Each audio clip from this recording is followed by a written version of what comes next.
Daily Detroit is brought to you by the community. Support our work at patreon.com/dailydetroit.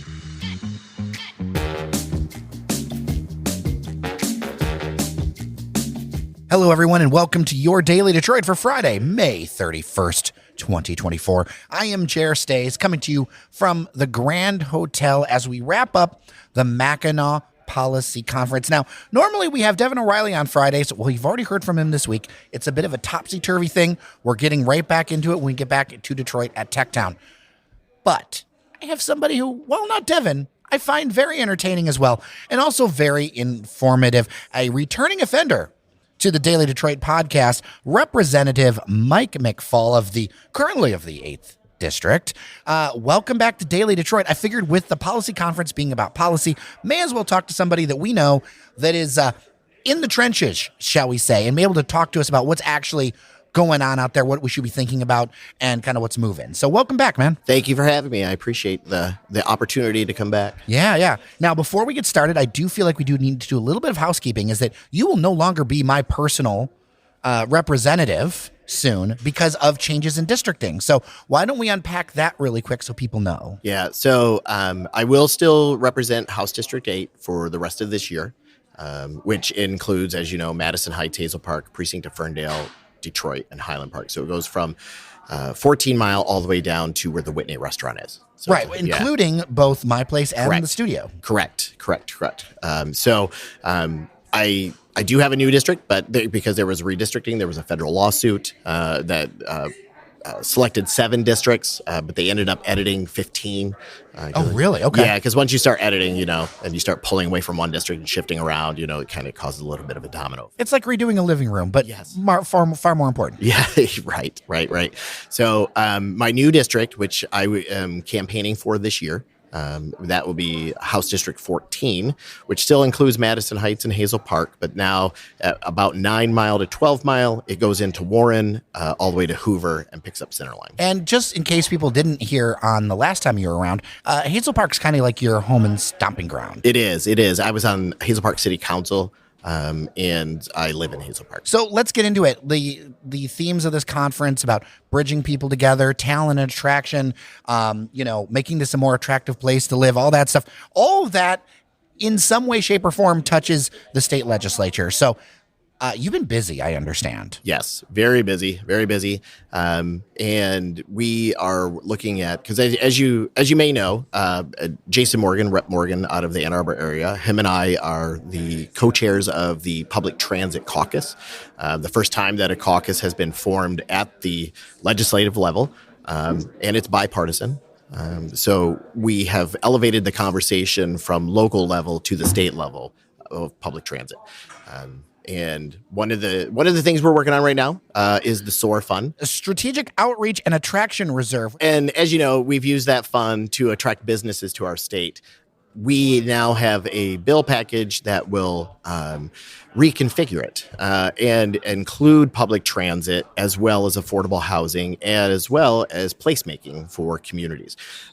We are looking at it more than just attracting businesses. We want to now be able to attract population. We want people to stay here after they graduate from college rather than moving to somewhere else. And this is part of a long-term process. Well, and this has been an issue that's been talked about a number of times. Why do you think that the ball is starting to truly move? And I mean, you're in a position to help move it. So why do you think it's able to actually go? Well, I think one of the reasons is because we have a trifecta. So the Democrats control the House and the Senate and the governor. So we've been able to work together. That doesn't always mean we agree on everything just because we're all of the same party. But it does make things a little bit easier to move. And so I think that, the governor, she has her commission, the Population Commission, and one of the recommendations that they made was public transit. And as we know, public transit, especially with the cost of cars and insurance, has become a very popular topic, a very important topic. And for a long time, that topic was only in the city of Detroit, but now it's expanded on, especially post-pandemic. Yes, yep. So this bill package will actually, over a 10-year span, will be $2 billion for public transit, and that is for across the state. That is not just for Detroit. And that'll make some pretty big impacts, you think? Oh, that'll make massive impacts. Because one of the problems that many of the transit organizations have is actually budgeting. When you don't know from year to year how much money you're going to have, it makes it very difficult to plan. And oftentimes they can only plan for the immediate. They can't even do long-term plans because of that. Let's talk about the housing piece, because that is a top of issue for a lot of people who are definitely, they may be doing all right, or if you look at their average or above average of whatever the state, the median income is, but when you're rent burden, paying more than 30% of your income in rent, things can get sticky pretty fast. Yes, very fast. We have a housing shortage here, as we know. That's why everything is so expensive, from rent to mortgages, even just trying to find a house. Even with the interest rate going up, like, houses are still selling. Which is crazy. I really thought, and I think there was some reporting on this even over at the Fed, like they thought raising these rates would cut. It really hasn't calmed any of that down. No. And so what we want to do is create another consistent funding for affordable housing. This will help fund worker housing, affordable housing, the missing middle, as we often call it, people that are just on the edge, which often get left out, when it comes to these discussions. So this is huge. It is huge for the state. And you're also working on some things around retirement savings as well. I am. I have a bill that's called My Secure Retirement.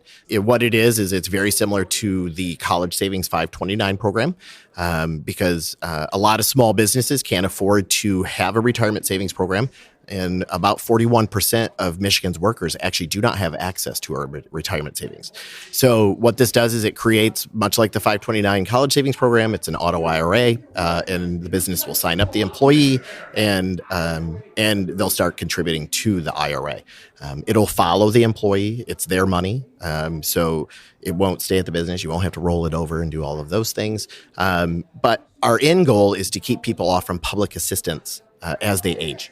So we will literally save billions of dollars if we can keep people off from public assistance as they retire, and hopefully age in place where they can stay in their homes. What was some of your thought behind getting behind this bill? Like, where did this come from for you? Well, I was one of those people that never really saved for retirement. So I'm one of the many. Yes, and after I turned 50 in March, I was really it's really come home for me. And then as I talked to people throughout my district, senior citizens, that have to utilize food benefits, or they're going and picking up boxes from gleaners, because they don't have a retirement savings. That's very common. If you go to a lot of the food distribution, there's a lot of senior citizens that are there. And I learned recently that food distribution is way up. Yes, it is. Across the region. Mm-hmm. I did not realize that. Yeah. I know we often talk about how well the economy is doing, but it is not doing well for everybody.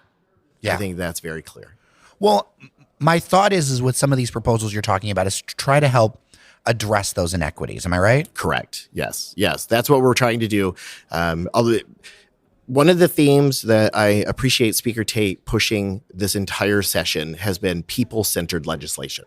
We have worked on a lot of things that has been very people-focused, very worker-focused, which I think the people of Michigan deserve. So when you look at the horizon, you look at all the things, you've been at this conference now for, this is our third day, right? Yeah. I've lost track of time. I know, me too. It's all a blur.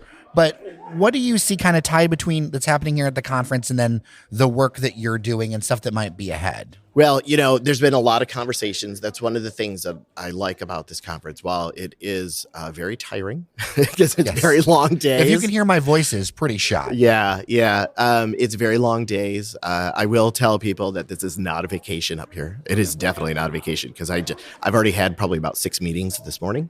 And that doesn't include just side meetings. As you pass on the sidewalk, everybody knows who you are. So they stop you and want to talk about a topic. But one of the things that I love about this conference is that we're able to connect with people that we wouldn't normally be able to connect with. For example, I had a meeting with Dan Gilbert. And awesome. Yeah, and we talked about transit. Public transit is something in this. He's in there doing it. He is. Okay. He's a big proponent of this bill package, and so having someone like him behind this really gives it legs. Because people pay attention to him. They don't always pay attention to me, but they pay attention to him. Yeah. So And that's what this conference does. It allows for us to connect with people that we normally wouldn't be able to connect with. I know that this conference also sometimes gets criticism. Well, why isn't this in Detroit and whatever? But something that I have learned, and this is drawing from my corporate experience, is that when you get people who have a lot of things to do and you put them too close to their like offices or whatever, they end up getting pulled into those directions. And there isn't the ability to focus. There's so many more conversations. It's just 3 days, but it feels like months of work can happen because I know how hard it is. Just even scheduling interviews or whatever, how hard it is to get on people's calendars. Oh, yes. I agree. Being from the Detroit area, it would be it's too easy for me to just head home every day. And then would I make it back? Who knows, because other things pop up, especially stuff in district. Whereas when this comes up, it's on my calendar. And my calendar, like if you saw, it is packed full for this week. And whereas if I was in district, in the Detroit area, I would be doing other things, and I would probably miss half of the meetings, half of the conversations that occur that turned out to be very beneficial. If we were to have this conversation a year from now, what are some of the things you would hope has happened? Well, I hope a year from now that this legislation with the SOAR fund is across the finish line. And my retirement savings. I hope that also makes it across the finish line. I know that we have some of the things in the budget already planning for that, so I'm hoping that it does pass. But a year from now, I'm hoping that we are looking at things in a much different way when it comes to housing and public transit. Much different than we have in the past, where it's been very regional, whereas now we're talking about it statewide. So why is that statewide focus important to you? Because I think so much of this conversation, maybe it's because we're Daily Detroit, but has been focused on the Metro Detroit region. But as you mention this, I think to myself, wow, you've got that stuff. You've got Ann Arbor that has, I forget what the Ann Arbor Transit Authority. Grand Rapids is a growing area. The economic center of the state has been shifting west a little bit. You have rural areas where you're dealing with a different set of challenges. Yes. So that state focus, it's interesting to me because I think so much of that conversation has been centered around Detroit, but I could see why, even say a Grand Rapids or something like this adds up. We often only think of the city when it comes to public transit, but in rural Michigan, they rely on public transit as well. In Ionia, they have Dial-A-Ride, where you can call and they'll come and pick you up and take you someplace, which a lot of senior citizens utilize. And it isn't just a city issue. Public transit, whenever they're like, oh, I have a car, what do I care about public transit? Well, the important thing about public transit is that it's an economic development tool. If you go to any major city across the country, they all have public transit, and it's how employees get to work every day. It's how people go to grocery shopping. There's so many other things that are involved in it. There was a recent editorial in a major paper, and I won't call him out by name, but he was very clear that we don't, do we need mass transit? We don't. Why should we be funding empty buses, things like that? What would you say to something like that? That's a very old-fashioned idea. And the reason we're losing population is because young people are moving to communities that have public transit. And I think that's part of the vision that bringing a little bit of a younger guard in. You mentioned, being, 50 and things like that. But in some ways, when it comes to leadership, that is a little bit on the younger side, to be honest. It is. Plus, people often are a little surprised that I'm 50, which I love. I'm surprised. I didn't believe you. I thought you and I were much closer. You and I were contemporary. Well, yeah. We are, but you know what I mean. Right. But I think what we need to be paying attention to is that this is an economic development issue. And public transit is an important tool for economic development. And when we talk about attracting talent to this state, when we talk about keeping talent in this state, that's where employers want to move. So that's why this is so important. So is there anything before we go that you want to make sure you talk about, back home in the district, or stuff that you're excited about, events you're going to be doing? Well, I'm really excited about the new district. I'm going to miss my old district, but I've made a lot of great relationships in Detroit and Highland Park, which will obviously continue, and I will continue to fight for those communities.